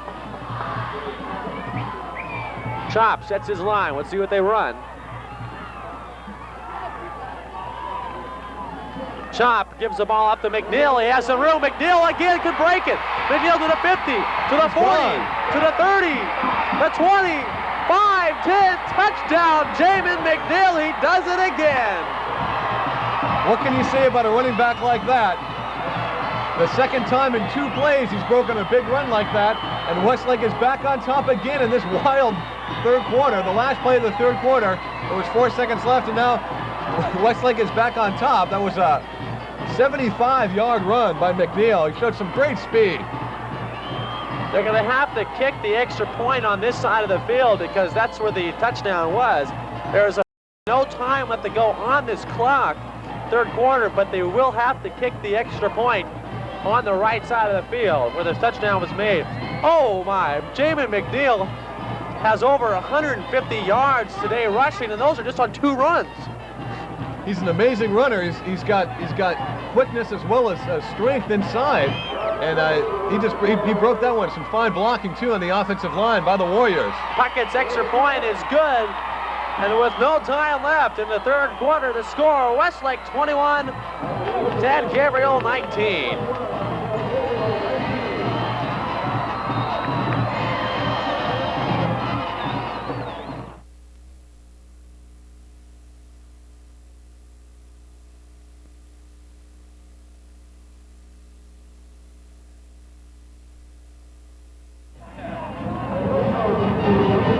Back here at Lancers, getting ready for the start of the fourth quarter between Westlake and San Gabriel. Remember, this game is being brought to you by Northridge Cleaners in Westlake Plaza. That was made possible by Marv Shankins. John Puckett would kick the ball off. Westlake now going right to left across your screen. Back deep is Paproso for San Gabriel. Jim Ossel along with Mike Walker. We got a great game on hand here. Don't leave your TV sets. Paproso gets the ball. He's going to be stopped right at the 25-yard line. He fumbles on the play, but it was after he was already down, so forget everything. He was already down on the play. So Westlake fired up. No team has had to punt there in the third quarter. Each time they got their hands on the ball, they each scored. They each scored twice. Westlake doing it on 2 big plays. They're a big play team. And boy, what can you say about Jamin McNeil? 2 huge runs in the that last one, 75 yards. He's got to be near 300 or 200 yards on the game. We don't have an official stat on it, but he's got to be near 200 yards. 11:44 left to go in the game. Clock running. San Gabriel breaks their huddle. Archuleta has us back in an I formation. Archuleta fakes the pitch, goes back, throws, completed off to Montoya. Montoya escapes one tackler, still on his feet, and now is finally brought down about the 40-yard line. Looks like every Westlake defender is in on the tackle on that one. That could be a penalty if they want to be technical too, Mike. Yeah, it looked like it was piling on. The San Gabriel fans are booing here. But that'll be a first down for the Gauchos. For San Gabriel. Thinking of Santa Barbara, aren't you? So Archuleta goes to the air, and he again is moving his teams. What it comes down to is Westlake is just going to have to put more pressure on him, blitz a few people, and don't give him the time he needs to complete passes. San Gabriel has a very good offense. They're buried offense, should I say. They give this time is to Pena. He straight arms a few tacklers until he's brought down about the 47-yard line. He was brought down by number 26, Harry Hadjian. Now, I've been trying to say is that San Gabriel has a variety offense. They don't run every play, they don't pass every play, and they throw a lot of different types of formations at you, from runs to different types of passes for different types of runs. You don't know what's going to come each time. They throw very high percentage they run very high percentage pass routes, screen passes and little runs over the middle. Pena on the pitch to the left side has some room, but he's going to be stopped. Fumble on a play, and Westlake says they got the ball back. We'll wait and see what the official call. They do get it. Westlake gets the fumble, so the first turnover of the game. And it is a critical one. San Gabriel turns the ball over. They were moving the ball really well, but Westlake gets the ball. Let's see if they can capitalize on this turnover. They'll get the ball about midfield, just their side of midfield. They lead 21-19. There's 10 minutes and 26 seconds left here in the game. Steve Chop brings him out. First and 10, ball on the 48-yard line of Westlake. 10 minutes, 26 seconds left to go in the game. The Warriors lead at 21-19. Chop sets his line, gives the ball up to McNeil. He's broken a few. McNeil gets into Matador territory to about the 49-yard line. So a gain of 3 for Jamin, 2nd and 7. Stop was by number 14, Ken Delgado. He's the defensive back. He came up to make the stop. It's important here for San Gabriel to hold Westlake and not let them score again to get on top by maybe 9 points. Ball just inside the 50-yard line in Matador territory. McNeil once again, Chop once again sets his line. Chop on a rollout to the left side. He's got to get around the corner, but he's going to come up short. Actually, he's going to have a loss on the play. Mike Sweeney is a linebacker, 5'11", 175 pounds, just a sophomore. He didn't make the tackle, but he flushed Chop out of the pocket in time for another San Gabriel defender to make the tackle. So it'll be 3rd down and 9 yards to go for the Warriors. Good defense so far by San Gabriel. Well, the ball is back inside Westlake territory, just outside the 50-yard line. And Westlake going to come up with a big play here, 3rd and 9. 9 minutes, 13 seconds left to go. Winkler in motion. Chop back to pass. The lefty throws. He's got his man McNeil for a first down. McNeil escaped one tackler. McNeil could go all the way again. McNeil to the 20, to the 15, 10, 5. Touchdown! I don't believe it. Oh my! Jamin McNeil showing his versatility. Caught a pass that time, but there's a penalty flag down on the field. That could be a clipping penalty. Hold everything. Maybe an alignment downfield. And if that is the way it's going to be, it's going to nullify. Clipping penalty on. Oh! So that's going to nullify another great play by Jamin McNeil and a great pass by Steve Chop. I tell you, that's what a weapon he is. He should be illegal. Should put him in jail. So his 2 legs are illegal. They're lethal weapons to opponents' teams. A clipping call against Westlake. So the ball will be marked back to the 44-yard line of San Gabriel. So it'll be a 3rd and 3. A 3rd and 3. So the clip was after they already made the first down. But after the 15-yard markup, we'll have a 3rd and 3 situation. Oh my! What a game. Great way to start the CIF Coastal Conference section. McNeil once again, Mr. Everything, has stopped this time short. Superman proves he is human after all and comes up short of the first down. So we'll have a 4th down situation for Westlake, and they're going to punt the ball away. Number 81, Steve Monson, a 6-foot defensive lineman, makes a stop there for the Matadors. It'll be 4th down, and we'll see if what Coach George Contreras wants to do, whether he'll go for it or punt him deep. I would think he'll send in this punting team, but you never know. You never know, that's true. In a game like tonight, anything can happen, and probably will. They have their punting team on, but Chop is still on the field right now. He's talking to the officials. They're going to wait for the measurement. They want to see how short they're actually going to be. Steve Chop is waiting for the measurement. You see him right there. And it's going to be short a good yard. So it'll be 4th and 1, and so Chop is going to go back to the huddle, so it might be they're going to go for it, Mike. The ball is on the 44-yard line. Chop comes off of the field now to talk to his coach, and they're going to punt. So Lavin should I say, is in punt formation. And there's not going to be a deep man for San Gabriel. They're not going to send 1 man deep whatsoever. They're going to have 2 people guarding the sides, and they're going to probably rush all 11 men, it looks like, Mike. Well, 11 is just going to try to coffin corner and kick San Gabriel deep. The kick is off, and they're going to get the ball down in good territory if they get down in time. Oh, a great play right there. So it's going to be down inside the 5-yard line. Did he get it down on the 1? It looks like he... Oh, wait a minute. No, he got it before. It's coming out to the 20, Jim. It was a great play. The ball just took a wicked hop and it was rolling very quickly to the end zone. Westlake player just could not get it in time, and they'll come back to the 20-yard line, but it was a nice punt by Alvaro Lavin. They tried to do exactly that. San Gabriel is looking for the fake I tell you what, 4th and 1, and that deep inside to the territory, a fake was not a bad play whatsoever, but they did not do it. So now San Gabriel has the ball with 8 minutes, 17 seconds left to go. They trail by 2, 21-19. New quarterback in the game. The give is to Pena, and Pena gets the ball forward. George Graziano back in for San Gabriel, and that's kind of an interesting move, especially since Archuleta was doing such a fine job. Interesting move indeed. I don't know if... Remember, Archuleta was supposed to start the game, but they did not start. And we don't know if it was because of an injury or what, and if it was, he might have re-aggravated that injury. He's standing there on the sidelines, doesn't appear to be hurt at all. Graziano back to pass. He's looking, throws over the middle, way off the mark. Pass intended for number 84, Joe Mana. Number 82, Steve Bagley there on defense for the Warriors. 8 minutes and 8 seconds left, and Westlake's defense is going to have to stiffen up here. They're ahead 21-19 in their opening CIF Coastal Conference game. The winner of this game goes on to play the winner of the Rolling Hills Oxnard game, being played tonight in Oxnard. Once again, Graziano is the quarterback. Now they got Archuleta, so Graziano came in for 2 plays, and Archuleta is back. He's back to pass. The blitz is on. He's in trouble. He's going to grab down from behind for a loss.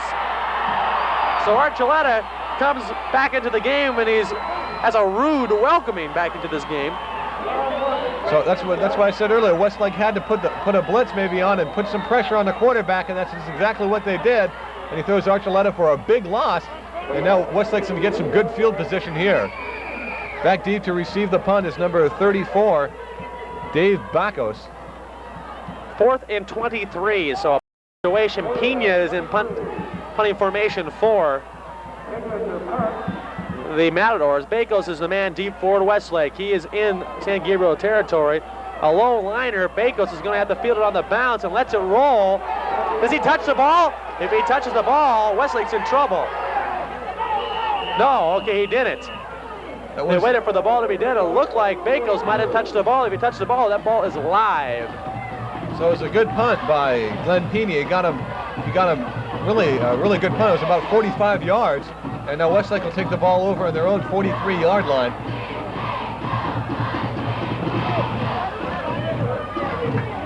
Westlake comes back in the game. Chop brings the ball in that he wants to use. 21-19, Westlake leads it by 2 points with 7:11 left to go here in the game. I'm Jim Oswald along with Mike Walker. Glad that you're with us. Now we have a whistle, and we'll have to wait to see what the referees say here. Westlake offense is on the field. Of course, that includes Jamin McNeil. He scored a touchdown the last 3 times he's had the ball. Really, the last one was called back because of a clipping penalty, but the second half has been all Jamin McNeil and Westlake, as well as Bobby Archuleta and San Gabriel. It's been a great game. 21-19, Westlake leads. McNeil, the one-man arsenal for the Warriors. And the give is to McNeil, the one-man arsenal. No, it's an inside handoff and a reverse. McNeil gave it to, I think, Winkler on the inside reverse. It was a reverse to Winkler, and San Gabriel was winning. It didn't fool him that time. That was a play that McNeil scored on earlier in the 3rd quarter. But Winkler could not break that one. It'll be 2nd down and 10 yards to go. He didn't gain an inch. So 2nd and 10, ball on the 47-yard or 42-yard line of Westlake. Backs are split. Slotted to the right side is the Warriors. Chop back to pass. Looking, throws over the middle. Has his man wide open. Brought down inside the 40-yard line of San Gabriel. It's number 82, Steve Bagley, to make the catch. He split the seams in the defense area, went past the linebackers and just in front of the safety. He makes that catch, and Westlake has a big play now, and they're inside San Gabriel territory and on the move. I tell you, Steve Chop does not get much publicity because he doesn't throw that much, but when he does, he completes his passes, and Chop is having a great game tonight.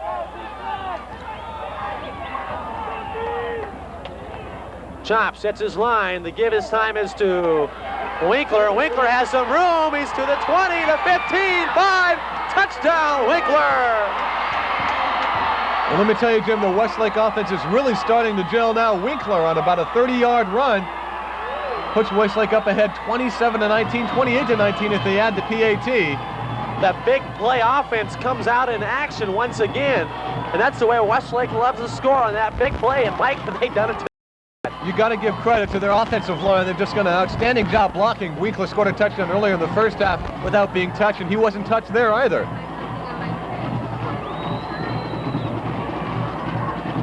Puckett is in field goal formation. The kick is up, and it is good. So Westlake with 5 minutes and 54 seconds left to go in the game.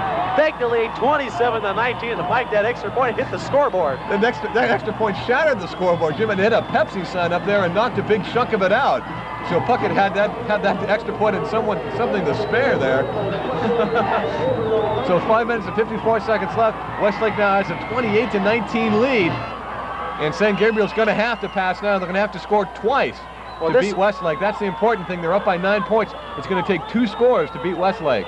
This game is not over. Yeah, we've seen both teams strike at will at some times. But now the pressure is on San Gabriel. They're going to have to come back and score right away. Because as you said, Mike, they have to score twice. So they're going to have to get a touchdown or something right away. Puckett will kick the ball off from the 40-yard line. Back deep is Probroso for the Matadors and the Warriors. Puckett will be taking the ball off. I noticed that Graziano is warming up on the sidelines again. So we might see number 12 will come back into the game instead of their starting quarterback, Archuleta. Puckett now waiting for the officials to signal the go-ahead. Now he gets it.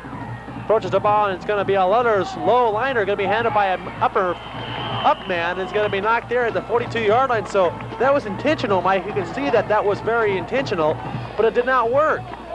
St. Gabriel's got ball in great field position. Well, it was fielded by Ted Krieger, one of the up men for St. Gabriel, and they have good field position. So with 51 seconds left, they start on their own 43-yard line, and they have good field position now against Westlake, and they have been moving the ball here in the second half. Archuleta is the quarterback, not Graziano, so their regular quarterback, number 13, Bobby Archuleta, goes back to the shotgun position. You're going to see them starting to throw the ball. Archuleta, good snap, back to pass, has good protection, throws a wobbly pass, complete though to Hazama. Hazama has a first down inside Westlake territory. So Bobby Archuleta showing he's also a very good quarterback. We've been talking about Steve Chapa and Bobby Archuleta. They're both fine throwing quarterbacks. And Hazama makes yet another catch. It's about 5 for him tonight. Hazama's an excellent receiver, Mike. He has run some great routes and made some great catches. So let's see what they do again. Ball inside Westlake territory, marked on the 43-yard line. Backs in an eye formation. They do not go to the shotgun. Back to pass. He throws over the middle, completed down to the 30-yard line is Pena. And it's going to be close to the first down, and maybe is he going to get it? No. Let me tell you, that was a great catch by Pena because he caught the ball over his head. It wasn't either shoulder. He went the ball and grabbed it over his helmet, and he lost his footing, or he would have had some more yards, but it was an outstanding catch by running back Glenn Pena. So we're going to have a 2nd and 1 situation and a gain of 9 on the play. So 2nd and 1.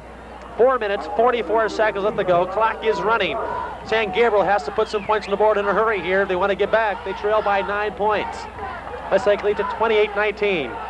Archuleta, once again, back to the line of scrimmage, splits his backs.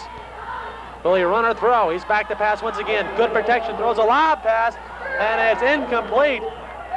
San Gabriel yelling for interference on the play, but I think they might have had a case there. Defense was by number 28, Chaith Ephra, and it looked like he bumped the receiver there, but there was no call, so it'll be 3rd down and 1 yard to go. Looked like he was reaching for his pocket and then decided against it. 4 minutes, 24 seconds left to go. 3rd down and 1. Archuleta, the strong-arm quarterback, steps up to give us to the first man through, Montoya. He has a first down. It's going to be close at least, but it looks like he got it. Up from the bottom of that pile is number 75, Dave Bailey. To make the stop, that's a kind of a tough name. Sorry, but he makes a stop there, and it will be a first down for San Gabriel. So first down, ball on the 31-yard line.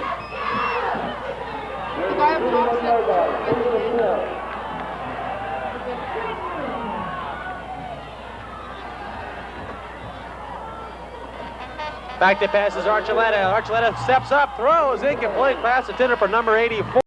Mana. Defense by Dan Sifferman on that one. Just passed just a little bit too far. So it'll be 2nd down and 10 now. Now the clock now is running down against San Gabriel. Just 3 minutes and 57 seconds left to go. What they're going to have to do, Mike, is if they score, they're going to have to kick an onside punt or onside kick. It's the only way they're going to have to do it. They're going to have to score quickly. If they score quickly, they can afford to kick it deep and possibly hold them. But they're going to have to score right now. Archuleta out of the huddle, splits his backs. 2nd down and 10 situation. Ball on the 31-yard line. Archuleta gives to the first man through. That's Montoya, and he's hit right away at the line of scrimmage for no gain. Craig Slavin makes another big play, the inside linebacker for the Warriors. You mentioned he leads the team in tackles. He makes a big play there and throws the running back for a loss. It'll be 3rd down now and about 10 yards to go, so they'll give him no gain. 3rd and 8. They're going to say, actually it's a 3rd and 9. It's a 3rd and 9 situation, guys. A gain of 1, they're going to say. Actually, they got about a gain at half a yard, but they're going to say 3rd and 9. Archuleta, number 13, you see him right there. Splits his backs. Archuleta back to pass. He's in trouble. Escapes one tackler, throws for the end zone. He's got a man, and it's incomplete. In and out of the hands of number 22, Hazama. Hazama, that was number 88, Barroso. He almost made an outstanding catch, or he left his feet to try to grab that one, and it just bounced off his fingertips. Barroso came awfully close to catching, making a fantastic catch for a touchdown. And that'll be 4th down and 8 yards to go. And this is the biggest play of the game right now for San Gabriel. If they don't convert, the game for all intents and purposes is over. So they have to get the 1st down here to keep the drive alive. 3rd and 9 situation. Ball on the 30-yard line. They got to get to the 21. Hazama in motion. Throws for the end zone. Man, but it's going to be well overthrown, and Westlake defense holds. Ball was intended for Vince Mendez, number 26, but ball was overthrown. There was some pressure put on there on Archuleta. So Westlake defense holds, and now with 3 minutes and 7 seconds left, their lead looks pretty well in hand here. They're lead by 9 points, 28-19, and they have the ball. And I'm sure they'll keep the ball on the ground and try to run out the clock. San Gabriel has 2 timeouts remaining, I believe. 28-19 to score. 3 minutes and 7 seconds left to go, and Westlake breaks the huddle. They're going to let their clock run out as much as they can. Steve Chop, the quarterback. Chop gives it to Winkler. Winkler's hit in the backfield and drop immediately at the 25-yard line, so a loss of 5 on the play. 2nd and 15. Brad Jackman makes a stop for San Gabriel. But of course, they don't care if they gain yards. They just want to keep the ball and stay in bounds and keep the clock running down. They're 2 minutes and 50 seconds away right now from winning their opening Coastal Conference CIF game. Remember, the winner play the winner of Oxnard and Rolling Hills next week. We'll let you know.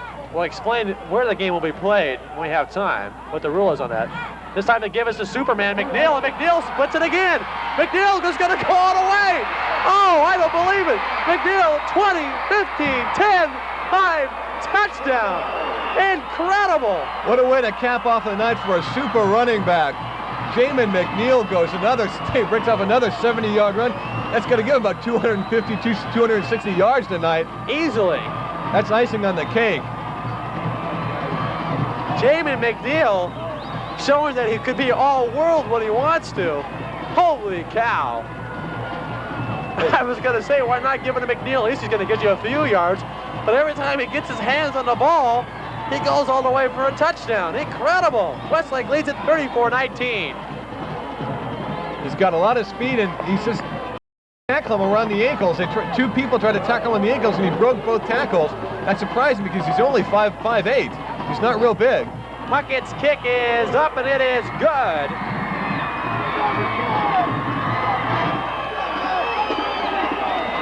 A 70-yard run by McNeil. He's got over 250 yards running on the night.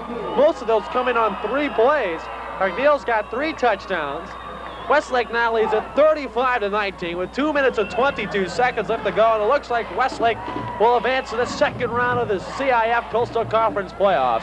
Mike, they're going to play the winner of Rolling Hills in Oxnard, and depending who wins that game, they're going to determine who will get the home field advantage. Why don't you go ahead and explain that? That's right. If Westlake wins the toss, the game will be here at Lancer Stadium, and Story Cable will have that game for you. So that it's a crucial toss. Oxnard, of course, favored to beat Rolling Hills. 5 record. You know, Rolling Hills have a 5-5 record, and Oxnard has a 9-1 record. And you got to look at it that Oxnard might win. So if Oxnard wins their game and Westlake goes ahead and wins this game, a flip of the coin will determine who will get the home field on that game. And if it is here, definitely Store Cable will be here next week to broadcast that game. If it's at Oxnard, well, just check your local listings or check your Channel 8 viewing screen to see if we will be broadcasting that game. Puckett's kick is taken by Paproso at the 10-yard line. He skips a few tacklers and gets forward to about the 20-yard line. And that will be all. That's where San Gabriel put the ball in play. Tackle was made with number 30, Robert Herrera, for Westlake. So 2 minutes and 14 seconds left. Westlake has this game wrapped up 35-19. Of course, you pick up the score, the paper tomorrow, and you look at the score, you might think it was a blowout, but it wasn't that at all. It was a close game until Jamin McNeil took matters into his own hands. Or his legs. Scored 3 touchdowns here in the second half, all on long runs, to put this game out of reach. Graziano is now the quarterback for the Matadors. Graziano fakes the pitch and then goes right up the middle on a run, and he's killed. Oh, did he get hit hard? If he gets up after that tackle, actually there's a fumble on the play. Graziano. Jim Crowley, the defensive end, just nailed him. Graziano was really hurt. He's standing there, and they're going to signal the doctors in a hurry. Graziano got a helmet right in the back. Fumbled the ball. Westlake gets it back, but the more important thing is Graziano okay. That was got to be one of the hardest hits I've ever seen in high school football. And Graziano is down, and he has not moved in quite a long time. Mike, your dad being involved in high school football, injuries in high school football are just terrible because the kids are still young and they can get hurt awfully quick. That's true, and Jim Crowley there was a clean hit. It was nothing dirty. It just hit him hard, and it looked like he hit him in the ribs. And Graziano kind of, he's up now. He looks like he's okay. He might just have the wind knocked out of him. Yeah, that could be true. It looked like he had a whiplash syndrome right there. You see Graziano right there. Oh, was he hit? Let's get the ball to McNeil and see if he can score again. Westlake has the ball back now, 35-19. 1 minute and 46 seconds, clock running left to go here in the game. Chop, the quarterback. Chop gives the ball up to McNeil on a reverse. McNeil is still up. McNeil's still up and goes forward to about the 15-yard line. McNeil just won't go down. Did a fantastic job keeping his feet there. He went down and used his hand to keep his balance, and that'll be another first down for Westlake. So McNeil gains another 10 yards. He's got well over 270 yards on the night. Gosh, I wish I could find some official stats on him.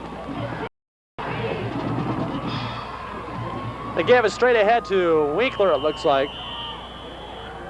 But that's McNeil again. McNeil still running with the ball.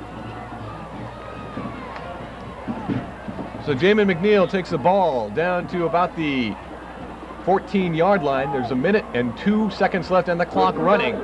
Scores 35-19 in favor of Westlake. Very impressive win tonight. San Gabriel played a very good game. 2nd and 8 situation coming up. Once again, Chop goes back, gives the ball to McNeil, and McNeil was squirming forward for a few yards.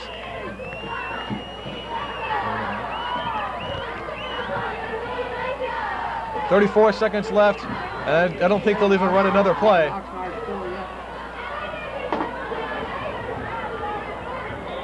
Third down and now 6 yards to go, but I don't think they'll run another play. 21 seconds left and counting now. Mike, I was trying to find out how many yards McNeil has, but the stats man is on the other side of the field. So we won't know until we read the papers tomorrow morning, but in our unofficial stats, he's got well over 270 yards. Holy cow. Is he at the start of the game? I would think so. Yeah. And that's the gun. The game ends, and Westlake will advance in the second round of the playoffs. And Mike, what a game tonight.